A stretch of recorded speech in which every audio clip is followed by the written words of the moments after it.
welcome back to my film and TV channel. Hope you're all staying safe and well. We're having a look at Tron Ares, or Ares today, A-R-E-S, or Ars, it could be, couldn't it? There's no apostrophe in there though, is there? So we're looking at that today. 12A certificate, 119 minutes. Yeah, it didn't seem too long, although say we'll talk about how good it was in a moment. Science fiction action film, of course. Third instalment in the Tron series following Tron Legacy back in 2010. So yeah, 15 years ago. Directed by Joachim Ronning. Johnny Oleksinski from New York Post said of this, 43 years later, obviously that's the original, Tron Ares is groundbreaking for being the first Tron film with a discernible plot. Okay, so the others didn't have a plot. Probably. I see what he's getting at. But I think he liked it. Robbie Collin, though, from The Telegraph, didn't really. No, he said a shambolic film populated by some of the most aggressively charmless characters ever seen in a blockbuster. Okay.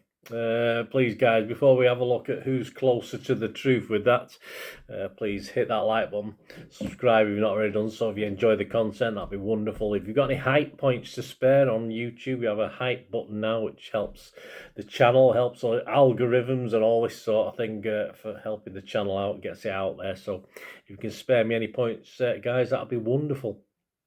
There are other ways of supporting the channel as well, but I'll go through them later on before we go, if you've got a spare moment or two at the end of this. Right, let's carry on looking at this film. What's it about? Well, a highly sophisticated program, Ares, is sent from a digital world into the real world on a dangerous mission. Yes, a dangerous mission for who? The animateds, or the program, or the human beings? A bit in between, really, but we'll talk about that. This stars, of course, Jared Leto, Greta Lee, Evan Peters, Jodie Turner-Smith, Hassan Miang, Arturo Castro, Gillian Anderson, and of course we get a bit, brought a smile to most people's faces, but that's about it. Jeff Bridges reprises his role, of course, as Kevin Flynn from the previous films. I've got some. It's like having an old pop group, isn't it, that stick together? You can be called the same name if you keep one of the performers in them, like from the past. At least one of the characters, you can keep your original name. So it's a similar principle, I suppose, in films. This is released, of course, by Walt Disney Studios in the US on October the 10th, 2025. Check your territories. It's on at the cinema at the moment. I'm doing this review on the 14th of October. So, as I say, in the UK, you can go and watch this. I'm recording this at the cinema. Right, Leto, yes, is a suitably animated, automated lead for this, and I just about mean that in a very good way, actually. He acts it pretty well, which even I might have done okay at it. But the likes of the so-called humans in this, the likes of Gillian Anderson, who I like very much, sort of similarly animated and automated, so that's not in a good way, unfortunately. So we do struggle on this. Kyle Smith of Wall Street Journal is correct when he said the potential for an interesting sci-fi spectacle is there, at least at the start, but Tron Ares does nothing with it. Yes, for me, this probably would have worked as a sort of RoboCop / Westworld mashup, but it never quite let itself go to get anywhere near that. And it could have been, I say, with an $180 million budget, which is quite a lot of money. Perhaps he should have done a little bit better, and perhaps this mashup of RoboCop and Westworld, or even signs of like monsters rampaging through a big city like Godzilla come into this as well. But perhaps with 180 million, they could have got nearer that, and it never really did. And it never really reaches for me above the mildly entertaining, at times watchable, when it had real possibilities to be so much more than that. Although the general audience seemed to be okay with this. Yes, Internet Movie Database and Rotten Tomatoes audience, etc. We'll talk about that in a bit, but they do seem to be enjoying it more than critics. Now, I hate being on the critics' side on anything, but of course I'm more leaning towards the critics on this, and I just think the general public itself has could have got a lot more out of this, or been given a lot more. There's not a lot of investability to be had in most of the characters, and to be honest with you, when it's the wooden automaton played by Leto, who becomes the only one I sort of really cared about, there are a few problems. Greta Lee's character, of course, does try and affect the viewer as well, but we are struggling for investable characters in this. And even that late appearance, as I said, of Jeff Bridges just about raises the slightest of smiles. But the effect of this to the film, to the story, beyond that, to help with the climax or what's going on, is sadly lost. A lack of poignancy, which you probably could have got in this as well, which doesn't really work. I think this is always should have been at its best when the two worlds do collide. It just never fully invests in the chaos that this would unleash when it did happen. Emily Garbutt from Total Film sort of commented on this. She said, a serviceable blockbuster falls short of being truly fun by swapping the grid for a real world setting. Despite a good lead performance from Greta Lee and a great score, Ares lacks the charm and silliness of its Tron predecessors after one upgrade too many. Well, I thought that swapping of the grid for the real world could have worked so much better. The link between the two. And I think it would have been done better, scripted better, written better. It could have been a far more interesting film. David Rooney from Hollywood Reporter said, it's no sci-fi insta classic, but there are worse things to be than a surprisingly entertaining post-summer popcorn bucket.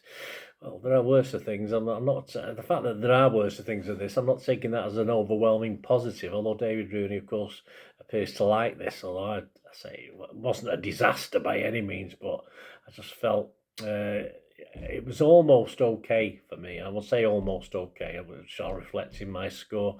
And that's the problem. There's so much more potential in this for me, and we just don't get there.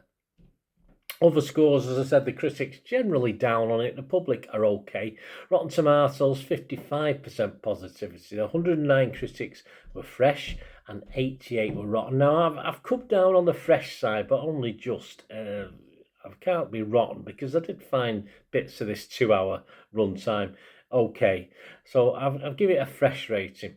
The consensus of the website, a sensory feast of vivid neon hues and a hypnotic soundtrack. There's nothing wrong with that side of it. It's just the story. Tron Ares is gorgeous to behold, but too narratively programmatic to achieve an authentically human dimension. Yeah, absolutely.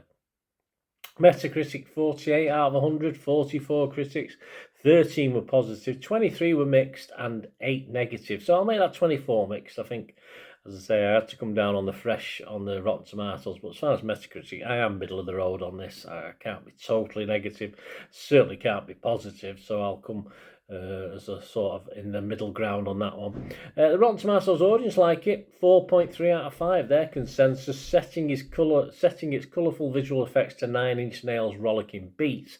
Tron Ares is like strapping into a stylish thrill ride beamed from the future. Well, as I said, it did have its moments. Metacritic users not as convinced, but still give it a 6 out of 10, so that's okay. Internet Movie Database, yeah, 15,000 scores and reviews. I think this might drop slightly, but it's still getting a very healthy score of 6.7 out of 10, which is fine. As I said, public like it, the critics not so much. I call myself a member of the public, really, and as I said, it's almost okay. So I'm not going to give it a 6. I can't heartily recommend it, but I'm going to give it a 5.5 out of 10. So it's not a disaster, but so much more could have been done with this, I think. And that's what disappoints me, I think. Thanks for watching, guys. Let me know your views. It's all about opinions, isn't it? It'd be a very boring world if we all thought the same. Let us know your opinion. It'd be really nice to have your view as well. I just, do you agree or disagree? Just let me know in a nice way, guys. Don't need to be nasty, as I say. So it's all about everyone's opinion, isn't it? Thanks for that. Please, if you want to contact me either through the channel or through my socials, or you just want to help the channel, if you like the content, like the way I try and do things, if you do want to help us out going forward, there are ways of doing that, and you've just spared us a few moments now, I could tell you how to do that. Keep watching and listening. Hi again, hope you enjoyed the feature, guys. Thanks for watching. Please, if you did enjoy the content, please give us a thumbs up, and if you've not already done so, press that subscribe button. If you're not already subscribed, that'd be wonderful. It's free to subscribe, absolutely free. Also, check out my social media links if you want to follow me on TikTok, Instagram, X, Facebook. They'll all be in the description below. And my special thanks to supporters of the channel, yes, Piat6505, who have an eBay shop selling film and TV memorabilia, including posters, books, magazines. There'll be a link again in the comments section. And if you're into your football, don't forget my football stuff on Manchester City for general football fans, but mainly City fans, of course. Or if you know someone who might enjoy that, give them a kick in my direction. I'll be very, very grateful. And as ever, guys, yeah, comments on this feature is wonderful. Anything to do with film and TV is always very, very welcome. It's great to talk film and TV. I thank you guys for your support. Stay safe, everyone.